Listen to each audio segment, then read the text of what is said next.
What is the meaning of the word avatar? Avatar is coming from Sanskrit word av and tar, meaning to descend down. And here, according to Sanskrit grammar, it means that some possession of Allah is descending down. Something possessed by God is descending.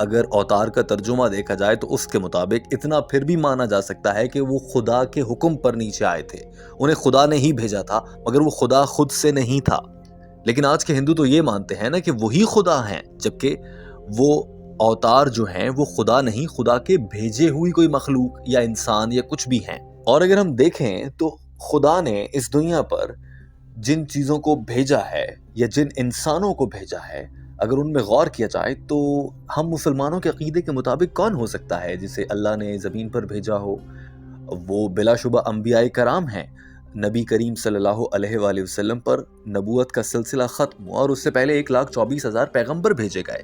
Doctor Zakir Naik نے کہا کہ ہو سکتا ہے کہ یہ ہندو لوگ دراصل اللہ کے بھیجے گئے ان پیغمبروں کو کنفیوز کر رہے ہوں اور غلط فہمی کا شکار ہو گئے ہوں کہ وہی خدا ہیں، جبکہ وہ تو پیغمبر تھے۔ It means Allah has sent down someone. So in the real context, what they're talking is about messengers. That's what we believe, that Allah subhanahu wa ta'ala has sent 124,000 prophets on the face of the earth. By name, 25 are mentioned in the Quran. Adam, Noah, Abraham, Moses, Jesus, Muhammad, may peace be upon them all. Maybe these people, Ram, Krishna, they were prophets of God. Maybe, though their name is not mentioned, so I cannot say Ram alayhi salam, but maybe they're prophets. But even if they were prophets of God, they were sent only for those people at that time. Doctor Zakir Naik نے کہا کہ ہو سکتا ہے کہ اللہ کے بھیجے گئے پیغمبر جو مختلف ادوار میں مختلف لوگوں اور مختلف علاقوں میں نازل کیے گئے، ان پیغمبروں کی جانب سے ان کو جو نام دیے گئے رام یا کرشنا، ہو سکتا ہے کہ جنہیں ہندو آج خدا مانتے ہیں دراصل وہ اللہ کے بھیجے گئے پیغمبر تھے، مگر وہ ایک خاص دور میں ایک خاص قوم کے لیے، ایک خاص وقت کے لیے ایک خاص پیغام لے کر آئے تھے، وہ نبی نہیں تھے۔ اور اگر کہیں پر چونکہ قرآن پاک میں یا کسی حدیث میں ہندوؤں کے ان بھگوانوں کو پیغمبر کہہ کر مخاطب نہیں کیا گیا، لہٰذا میں یہ تو نہیں کہہ سکتا کہ رام علیہ السلام یا کرشنا علیہ السلام، لیکن ہو سکتا ہے کہ وہ پیغمبر ہوتے ہوں جنہیں آج کے دور کے ہندو خدا سمجھ بیٹھے ہیں۔